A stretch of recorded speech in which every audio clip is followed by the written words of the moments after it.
If you've ever had your UX design process thrown out of the window because there simply wasn't any time, this video is for you. Maybe you learned UX the right way. Double diamond, user interviews, testing, all that. But when you landed your first job, you were just another pair of hands, pushing pixels, designing features that someone else already decided on. And I've been there. And after 20 years in the field, from scrappy startups to dev-driven giants, I learned when to push for user research and when to let go. And in this video, I'll show you how I actually work today, how I convinced one team to do a full design sprint, and when I stopped trying to change people who don't want to change. If you're curious about what senior UX looks like in the real world, unfiltered, you're in the right place. Hi, I'm Philip Wallage. I've been designing digital products for over 20 years. From early web design to full-blown UX strategy for startups and scale-ups. On this channel, I share how to build a creative business that actually works. One that doesn't burn you out or box you in. And if you're trying to escape the 9 to 5 or scale your skills into something more sustainable, you're not alone. Every month I answer 3 most pressing questions from creatives within my free support group. It's a private space where freelancers and indie designers get real answers. You'll find the link down in the description if you want to join. Now let's start with a story about when I shouldn't have pushed UX. It was February 2019 in Belgium, and a SaaS company I was working with asked me to visit one of their biggest clients, and they were pissed. Missing features, broken workflows, you know the deal. I had just come off a huge win, a design sprint that saved the Dutch road service 2.8 million euros a year. So I thought, let's do it again. And that was a big mistake. Dragging a frustrated client who already knows exactly what they want through a 4-day creative workshop, it's not a UX process, that's punishment. They didn't want empathy maps or crazy 8. They wanted a damn input field. And looking back, we should have just taken inventory, let them vent, sketched a few options and presented them online. 1 day max. But I was still trying to prove something, thinking if I just explained it right, they would see the light, and they didn't. So what I learned is know your tools and know when to use them. But more importantly, know when to fold them. Now, if you're wondering when not to bother with a full UX process, here's my personal checklist. If the team thinks user research equals asking the intern, you'll hear, we asked Mark and he said it's fine. Or if leadership says, just make it pretty. That's code for don't think, just decorate. If every meeting starts with a roadmap slide and ends with a deadline, you're just rearranging chairs on the Titanic. And if they say, we already know what the user wants, spoiler, they don't. But they really don't want to find out. And if your best wireframe gets approved within 11 seconds, congrats, you're now the official pixel pusher. But before I got to that point, I was the guy fighting for perfect UX. Let me take you back to how I actually started. In the early days, I did everything by the book. Empathize, define, ideate, prototype, test, textbook UX. I knew it by heart, but then reality hit. I got dropped into an agile scrum sprint, working with dev teams already through building the thing. And suddenly, there's no time for discovery. The sprint starts on Monday, the deadline is Friday next week. Welcome to UX in the wild. Some projects were fun, like designing a digital design system for the Dutch Financial Times. And others were wild. I once redesigned an ERP software that hadn't changed since before Windows 95. 10 new buttons every year. It was like digging a swimming pool with a spoon. One project in the supermarket niche was super promising. We had tons of ideas, validated them with the current users, and then hit a wall. What if your new direction is great, but not for your existing audience? And that's when I realized it's not just about the user.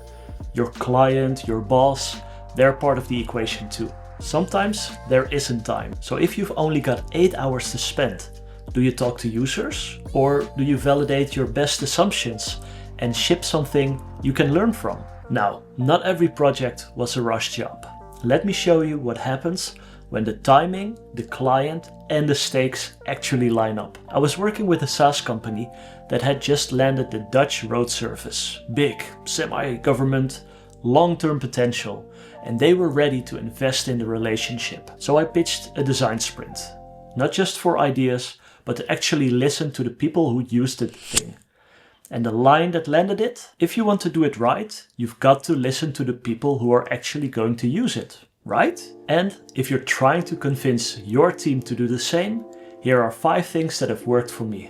It's cheaper to test a prototype than to launch a failure. In 4 days, you'll know if we're wasting 6 months. This isn't a design exercise. It's a decision-making accelerator. You don't need to agree, just test it with real users. And last one, this is how Google does it, and Lego, and the UK government. The results? We redesigned the student onboarding experience, saved the clients hours of expensive call center time, less stress, less chaos, and better business outcomes. That's how you convince someone. Don't sell sticky notes, sell outcomes. But sometimes you don't get the perfect setup, you just need to deliver. And here's how I've learned to move fast without losing the plot. I once redesigned a web application in 2 months, and I'm talking over 50 screens. Room, prices, media, locations, all of it. Just me, the owner, and the CTO. They weren't asking for deep research, they just wanted the UI to catch up with their functionality. So I moved fast. No workshops, no user tests, and it worked. The client was happy, and that was the goal. Another client within the e-commerce industry, we used Avido, which is a Dutch database of proven A/B test winners. And if a design worked 30 times before, we just implemented it. Would I love to run our own tests? Sure, it makes for great portfolio stories. But when the client sees results and feels momentum, do I really need more numbers? Sometimes. Experience is the data. People often ask, how can I be confident working this way? And part of it is reputation. When clients see that I've worked with global brands, they assume I know what I'm doing. But I don't abuse that. I tell them, here's what we should do. And here's what we risk if we don't. It's your call. If they understand the risk, we go fast. And fast doesn't mean careless. It means focused, confident, and clear. If you're a junior designer and scared of skipping steps, try saying something like, here's what I'd normally do, but here's my plan based on our timeline. Or, this is the fastest way I can still deliver something thoughtful. Or even, if we skip research, let's agree on what assumptions we're making, so we can test them later. So after 20 years, a bunch of wins, mistakes, and way too many buttons later, what do I actually believe now? Simple. Don't preach the gospel to people who never came to church. I explain the 2 paths, the ideal one and the fast one. Then I let the client decide. Could it be better? Maybe.